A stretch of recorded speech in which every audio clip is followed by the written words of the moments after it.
We're back. My name is Harry Tambuatco. With us, we have the spokesperson of the Sultan of Sulu. We have Abraham Ijirani. Abraham, where are we today? It's 2015. We've got the problem with the president and the Mama Sapano. We've got the problem of the West Philippine Sea with the Chinese. Now, we've got ang lumalabas dito, creeping invasion of Malaysia. Hindi naiintindihan ng taong bayan. Pero ang katotohanan, parang lahat nito, ang kalalabasan talaga, the contentious issue here really is Sabah, and people don't seem to see it. Do you see it the same way I do? Because ang tingin ko yung laban dito, yung crisis, is because nakatago ang Malaysia. Tsaka, ang hawak ng Malaysia, Sabah, it is not enough that they've taken it, they've invaded it, they refuse to give it back, in spite of paying rent to you. And then, gusto pa nila yung arm, dun mag-uumpisa. Precisely, Harry. Because that's why the Sultanate of Sulu is appealing to our president to re-study, reassess the situation going on now. Pero hindi yata nagbabasa po ang presidente, obvious. We will try re-appealing and appealing. Because ganito, Harry, the covert intention of the different government agencies or departments, ito ang nagbibigay problema sa presidente natin. For instance, in the note verbal issued by the Department of 2 weeks ago, a week ago. Yeah. Before issuing that, the question is, was there any notification served to the office of the president? Now, if there was, did the legal departments, I have a friend in the legal department of the Department of Foreign Affairs, studied the legal effect of the issuance. In effect, binibitawan na yung sabi. Yes, yung not verbal. Pero, Malacanang and the spokespeople, sinasabi nila, hindi yan, hindi namin pinamimigay yung Sabah. But it's not true. Bakit ko sinabi yun? Sige po. Harry, Bakit mo sinabi yun? The sincerity of the Filipino people on BBL is dwindling. Correct. So Wala integrity. Tsaka unconstitutional. That's right. Now, how can you add another problem to an existing problem that will affect the President of the Philippines? Dapat pinag-aralan mabuti. Now, that is why the Sultanate of Sulu issued a statement. Do not downgrade the Sabah claim for the purpose only of resolving a territorial spot between the Philippines and the Chinese and China. Now, that's why we appear also to the advisor of the president to study the historical backgrounds, not only of the Sultanate of Sulu, but all sultanates and all existing institution that entered into a treaty or agreements which can be the ally of the country. At least, para mas lumakas ka kaysa pahinaan mo pa yung... For instance, in resolving the West Philippine Sea, Harry, the Sultanate of Sulu in 1405 entered into a treaty with China in the status of an independent tributary state. Now, this can be utilized because the Sultan... Para labanan yung 9-dash line. Because the Sultan of Sulu that visited China in 1417 died in Beijing, and his graveyard is still there, financed, subsidized by the Chinese government. Now, perhaps, this relationship, historic relationships, they will respect it. Is respected by China and can be utilized to resolve issues like the South China Sea. So, why invoke? Why sacrifice a portion of your territory that belongs to you historically and with the legally, same claim of the same property? That's another strategy na hindi tinitignan. Hindi tinitignan. Bakit po, Mr. Ijirani? Anong problema ni Noynoy sa inyo, sa Sultanate? Anong problema nitong presidente na bakit siya lumalapit sa Malaysia? Bakit yung OPAP ang kinakausap ay ang isang rebelde, isang grupong rebelde? Hindi kayo. I mean, dapat kusapin yung lumad, Kristiyano, kayo all around there. Because you're the real true stakeholders. Yes. Correct me if I'm wrong. Right. Now, they came up with the statistics that 21 million people basically reside in Mindanao. And out of that, the reality of the MILF is only 5% of the whole population in that area of the 21 million. And yet, we are giving away The president wants to give them independence, which is against this constitution. Why is the president so anti the Sultan? Well, because the answer to that, Harry, was responded in 2013 by late Sultan Jamalul Kiram, retired, mentioning about the good relations between the family of Aquino and the Sultan of Johor. Okay. Now, this relationship should not supersede national interest. Of course, magkaibigan lang yun eh. Kaibigan lang yun.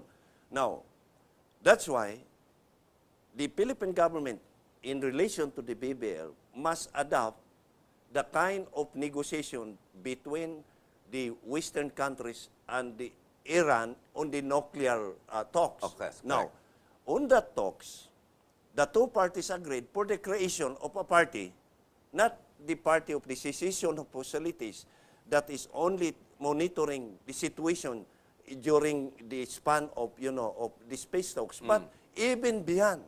When, for instance, the BBL is already implemented, there must be an agency between the government or with the between the Philippine government together with the international contact group is there to monitor so that if there is violation, then Ayun. because kung walang gagawin ganon, what the question is, what will happen if there is violation of one party? Can we back out? Oh, that's right. Hindi, but it seems the president is all, he even wants to change the constitution as of today. He wants to even change that constitution just to be able to bring in and push the BBL. Mukhang, regardless of his surveys, his popularity, his integrity that is being questioned, in spite of all of this, pinupush niya pa rin itong MILF, BBL, and Malaysia. Mukhang gusto niya talaga pamigay ang Pilipinas, ang dating sa Mindanao, pamigay niya na sa mga Malaysian. What is wrong with this guy? Tell me. Well, how do you guys look at, how do you people look at, how do you as Filipinos, under the tutelage of the Sultan, di ba? Because that is a hierarchy that's been there for hundreds of years, Yes. di ba? Whether you like it or not, you're still under that. It's not fate, it's a hierarchy. And there's total respect to the Sultanate, like a king, monarchy style. How do you all look at this president? In the interview to me today by two major newspapers, I said that the diplomatic moves of both Malacanang and the DFA Foul. are Foul. It's foul.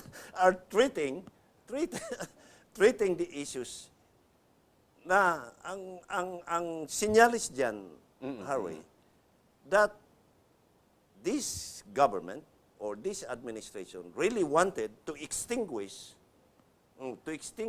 not only the existence of the Sultanate of Sulu, but the rights of the Filipino people on Sabah for the comforts, I am using the word, comfort, for the comforts. Very carefully, sige. For the comforts of the Malaysian people. The word comforts. Nga, nahalata ako eh. Ayaw mo mambastos eh. We're on air. I understand. I completely understand. Being a spokesperson, you're very careful with your words. But I don't have to be. I'm not in the DFA. I don't belong to the group. I am but a critical journalist that comes out and asks for all these hard questions. But I do have a problem understanding the BBL. I have a hard time understanding why we are conceding to the Malaysians. I don't understand why we want to give everything to the Malaysians or why this president wants to do the same and to go against our constitution. The covert intention of, the North Berber vis-a-vis the BBL is Sabah. I know. Obviously. Now, that is why, Harry, I would like to bring back our memories to June 2010. 12, I mean to say, sorry, 12. When the Sultanate of Sulu communicated with Malacanang, that was a month before the president would take his oath as President of the Republic of the Philippines. Now, there were three contents of the letter informing. I read about that. Yeah. Now, 2012. however, Yeah, it was lost through bureaucratic means. Ayaw nila basahin. They don't want to acknowledge that they received it. They said nawawala kung saan-saan. Now, the purpose really of the Sultanate of Sulu is not only to work closely together with the new administration, but to assist the administration, for instance, in their desire to pursue prosecuting or discussing the Sabah issue. But what happened was, when the letter was submitted to OPAP, of course, I attended the first meeting, the Sultan of Sulu, Sultan Jamalul Kiram, Jamalul. the Buhay pa third, siya, the Sultan Ismail Kiram II, and the late Raja Muda Akbimudrin. Also held meeting with OPAP. And GMA pa yun eh. hindi na. Kay ano na, kay Noy-Noy na. No, pagkatapos noon, they reached an agreement that they will conduct caravan for peace.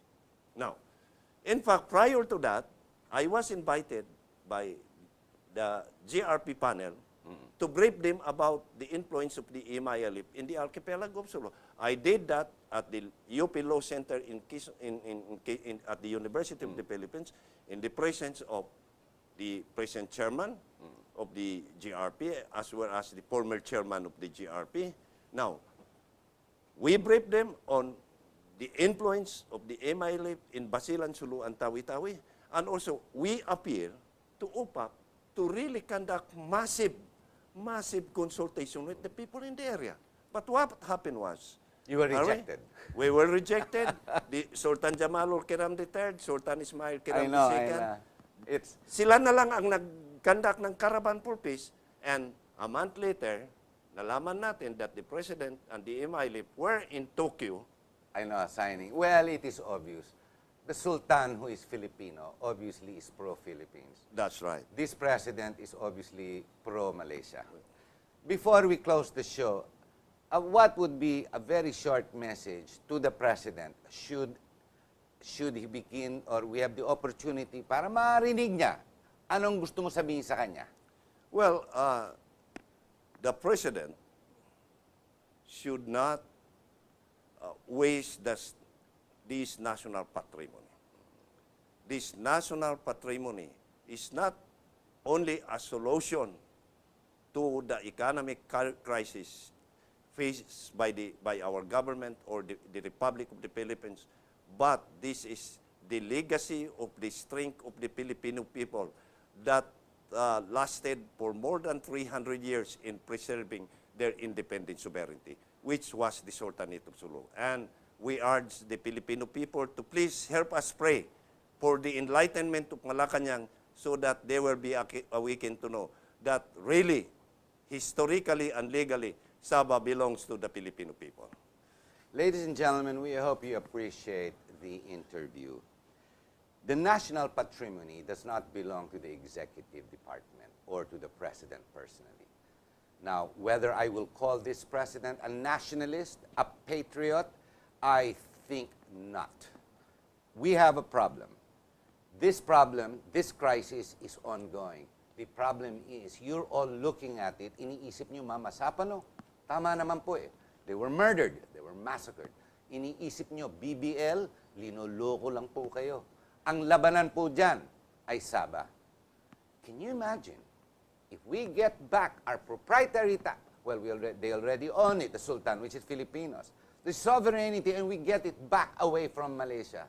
Alam niyo po, walang sinabi ang Malaysia sa Pilipinas. Sa natural resources lang eh. Ang problema, may isang tao sa Pilipinas na iniisip na kaya niya pamigay ang national patrimony. Hindi po pwede. Hindi po pwede. Kawawa ka naman, hindi mo pa alam ang Pilipinas, hindi iyo. Sa amin po lahat yan. Maraming salamat po. Thank you very much. Thank you, sir. Harry.